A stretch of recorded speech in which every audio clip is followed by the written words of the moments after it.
Assalamualaikum warahmatullahi wabarakatuh. 349 kekasih 9. Su Zipei, Leng Xicheng sedikit mengernyit. Baginya, hubungannya dengan Su Zipei itu sudah berlalu bertahun-tahun yang silam. Skandal kali ini tidak dilakukan secara sengaja oleh Leng Xicheng, apalagi insiden semalam itu tidak ada hubungan sama sekali dengan Su Zipei. Apa hubungannya dengan dia? Leng Xicheng balik bertanya pada Gu Qingqing. Tangan Gu Qingqing tanpa sadar terus meremas spray tempat tidur semakin erat hingga menjadi gumpalan kecil di tangannya. Saat itulah, baru ia tiba-tiba melepaskan cengkeramannya dan tersenyum dengan kecewa sambil menjawab, iya, tidak ada hubungan dengannya. Tadi, Gu Qingqing mendengar semua percakapan Leng Xicheng dengan ayahnya di telepon. Leng Xicheng tidak memberi ampun sama sekali kepada Chen Wenji. Ketika ayahnya kebetulan bertanya tentang Su Zipei, Leng Xicheng malah hanya mengatakan bahwa ia memiliki rencana lain dan masih menambahkan bahwa akan segera ada solusi yang lebih baik untuk menyelesaikan masalah. Bagaimana menyelesaikannya? Apakah dia berencana untuk terus berkencan dengan Su Zipei untuk sementara waktu, kemudian baru bercerai denganku? Atau, langsung bertengkar denganku? Dalam hati Leng Xicheng, Su Zipei selalu menjadi cahaya bulan putih yang terang. Aku dan Chen Wenji hanya menjadi pengganti Su Zipei, pikir Gu Qingqing. Mata Gu Qingqing menatap piring dan apel yang telah dipotong yang teroksidasi udara hingga berangsur-angsur menjadi kuning dan lembut, seperti pernikahan dan hubungan yang menjadi buruk. Jika ingin mencari kembali impuls dan keberanian masa lalu, rasanya juga menjadi semakin sulit. Gu Qingqing memejamkan matanya sedikit. Jelas aku sudah tahu tentang keinginan Leng Xicheng sejak lama. Tapi, mengapa aku masih bisa memiliki harapan yang begitu besar? Genangan air dingin pun tidak membuatku sadar tadi malam. Mungkin ini adalah saatnya untuk memutuskannya secara sungguh-sungguh. Aku agak lelah, gumam Gu Qingqing sambil perlahan menutup matanya. Ia tidak peduli dengan Leng Xicheng lagi dan perlahan-lahan berbaring di tempat tidur. Leng Xicheng melihat wajah Gu Qingqing yang tampak tidak begitu baik dan alisnya sedikit berkerut. Ia masih mengira bahwa kondisi tubuh Gu Qingqing benar-benar tidak sehat, jadi ia menutupi Gu Qingqing dengan selimut dan berkata, kamu istirahatlah dengan baik. Gu Qingqing tidak mengatakan sepatah kata pun lagi dan juga tidak menanggapi Leng Xicheng. Ia hanya menutup matanya dengan tenang. Leng Xicheng takut akan membangunkan Gu Qingqing sehingga pria itu berdiri dan bersiap untuk pergi bekerja di luar. Begitu Leng Xicheng berjalan ke pintu dan tangannya telah menyentuh gagang pintu, Gu Qingqing tiba-tiba berkata dengan suara yang sangat dingin, aku makan banyak di siang hari dan juga ingin beristirahat dengan baik nanti. Bisakah kamu, jangan bekerja di luar. Selalu ada orang yang keluar dan masuk. Sangat berisik. Leng Xicheng jelas tercengang. Maksud Gu Qingqing, dia ingin beristirahat dengan baik sendirian dan tidak ingin ada orang yang mengganggunya. Pikirnya. Benar juga, Leng Xicheng baru bekerja di sini di pagi hari dan juga hanya dengan laporan tugas sekretaris Cheng. Namun, ia telah keluar dan masuk berulang kali. Belum lagi, masih mungkin ada orang lain yang akan keluar masuk ruang rawat ini nanti karena berbagai urusan. Baik, Leng Xicheng mengangguk, di sini adalah ruangan VIP, sangat aman. Aku akan mengirim 2 orang untuk menjagamu di luar. Jika ingin melakukan sesuatu, kamu bisa menekan bel tempat tidur atau memanggil orang. Gu Qingqing tidak menanggapi sama sekali. Leng Xicheng meliriknya beberapa kali lagi dan kemudian berjalan keluar. Tidak lama kemudian, Leng Xicheng sudah memanggil 2 pengawal untuk berjaga di pintu. Ia juga memerintahkan mereka untuk segera melapor jika ada sesuatu. Sebelum pergi, Leng Xicheng masih khawatir dan pelan-pelan membuka celah dalam pintu. Ia melihat Gu Qingqing yang terbaring di tempat tidur dan tidur dengan nyenyak dengan mata tertutup. Setelah itu, baru Leng Xicheng menutup pintu dan pergi. Langkah kakinya, perlahan-lahan menjauh dan akhirnya sosoknya benar-benar menghilang.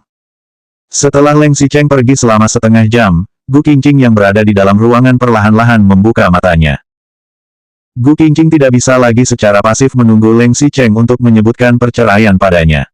Ia juga harus membuat sedikit persiapan. Bahkan, meskipun ia bekerja di Suyi, pekerjaan itu pun bisa hilang kapan saja. Gu Qingqing tidak bisa diam saja dan tidak mencari jalan untuk menyelamatkan diri. Memikirkan itu, Gu Qingqing segera bangkit dan turun dari tempat tidur. Lalu, ia mengenakan sandal dan berjalan ke arah pintu. 350 kekasih 10. Begitu Gu Qingqing keluar dari pintu, kedua pengawal dengan cepat masuk dan menghampirinya, nyonya. Ekspresi Gu Qingqing tidak berubah. Ia melihat ke pengawal terlebih dahulu, lalu meminta tolong, bisakah kamu pergi menemui Dr. Huang, Direktur Departemen Gawat Darurat. Dia adalah dokter yang merawatku. Dia seharusnya berada di ruang operasi Departemen Gawat Darurat sekarang. Pengawal A segera mengangguk ketika mendengar ini. Baik, tidak masalah. Gu Qingqing melihat pengawal A pergi, kemudian ia melihat ke pengawal B dan meminta tolong lagi. Itu, apakah kamu bisa membantuku melakukan sesuatu? Pengawal B itu sudah pasti mengangguk. Nyonya, katakan saja. Saya akan melakukannya jika itu masih dalam kemampuan saya. Gu Qingqing tersenyum dengan malu. Aku agak lapar. Bisakah kamu tolong belikan bubur 8 taburan dan bakpao vegetarian di toko bubur Souji?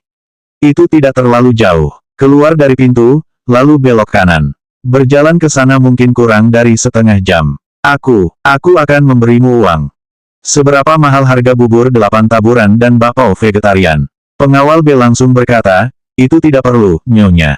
Lagi pula, Presiden Leng memerintah kami untuk menjaga Anda dengan baik. Jika mereka pergi, Gu Qingqing akan sendirian di sini. Bagaimana jika terjadi sesuatu? Gu Qingqing tersenyum, ini adalah ruang VIP. Keamanannya memang sudah sangat ketat. Jika benar-benar terjadi sesuatu, aku bisa memanggil dokter kapan saja. Lupakan saja. Jika terlalu merepotkanmu karena harus pergi membeli makan, kamu tidak perlu pergi. Gu Qingqing sudah mengatakan seperti itu dan pengawal B segera mengangguk. Baik, saya mengerti. Nyonya, tolong tunggu sebentar. Gu Qingqing melihat pengawal B pergi dengan ekspresi tersenyum. Kemudian, ia segera kembali untuk mengganti pakaiannya dan meninggalkan rumah sakit. Mobil melaju sepanjang jalan menuju ke perusahaan grup Leng. Leng Xicheng duduk bersandar di dalam mobil dan menyandarkan kepalanya di kursi mobil. Jelas ia menutup matanya, tetapi ia malah tidak bisa tidur sama sekali. Leng Xicheng memiringkan kepalanya dan melihat mobil-mobil dalam kerumunan yang lalu lalang di luar jendela. Kondisi jalan tidak begitu baik. Mobil berjalan sebentar dan berhenti setiap saat. Sistem peredaman guncangan mobil khusus mahal itu bagus, tetapi hanya mengurangi guncangan mobil ketika mobil berhenti. Sedangkan, rasa depresi di dalam hati Leng Xicheng tidak bisa dikurangi. Leng Xicheng tidak mengerti, mengapa tadi masih baik-baik saja ketika aku berbicara dengan Gu Qingqing sebelumnya, tapi kemudian dia malah menjadi cuek dan kurang tertarik padaku. Benar-benar hanya karena Gu Qingqing sakit dan butuh istirahat, atau karena ada sesuatu yang aku katakan dan membuat Gu Qingqing marah. Leng Xicheng terus menduga-duga. Apakah karena Gu Qingqing masih tidak puas dengan bagaimana ia menangani Chen Wenji? Gu Qingqing ingin dirinya langsung memblokir seluruh aktivitas Chen Wenji. Itu juga bukan tidak bisa. Meskipun Chen Wenji memiliki kontrak, konsekuensi paling besar hanyalah membayar biaya untuk memutuskan kontrak. Leng Xicheng bisa membuat Chen Wenji tidak pernah lagi muncul di media manapun besok, ke depannya, atau selamanya. Ia juga bisa membuat Chen Wenji kehilangan statusnya dan menghancurkan reputasinya, selama Gu Qingqing menginginkannya. Leng Xicheng mengerutkan kening dan tiba-tiba beberapa kata melintas di benaknya. Kalau begitu, bagaimana dengan Su Zipei? Su Zipei, apa hubungannya dengan dia? Gumam Leng Xicheng. Ia mulai menduga lagi, apakah Gu Qingqing tidak senang karena skandalku dengan Su Zipei. Leng Xicheng tidak pernah memikirkan ini sebelumnya. 3 tahun yang lalu, dirinya dan Su Zipei hanyalah teman sekelas. Meskipun bertunangan, mereka telah berpisah sebelum menikah. Selama 3 tahun ini, Leng Xicheng tidak pernah berkomunikasi dengan Su Zipei. Meskipun skandal baru-baru ini sangat terus berkobar dan membesar, Leng Xicheng dan Su Zipei juga telah maju untuk mengklarifikasi. Ini bukan seperti 12 skandal yang Leng Xicheng sengaja buat sebelumnya. Dirinya dan Su Zipei hanyalah sebatas teman sekelas, teman, dan sekarang mitra kerjasama. Ia tidak pernah menganggap Su Zipei sebagai wanita atau kekasih.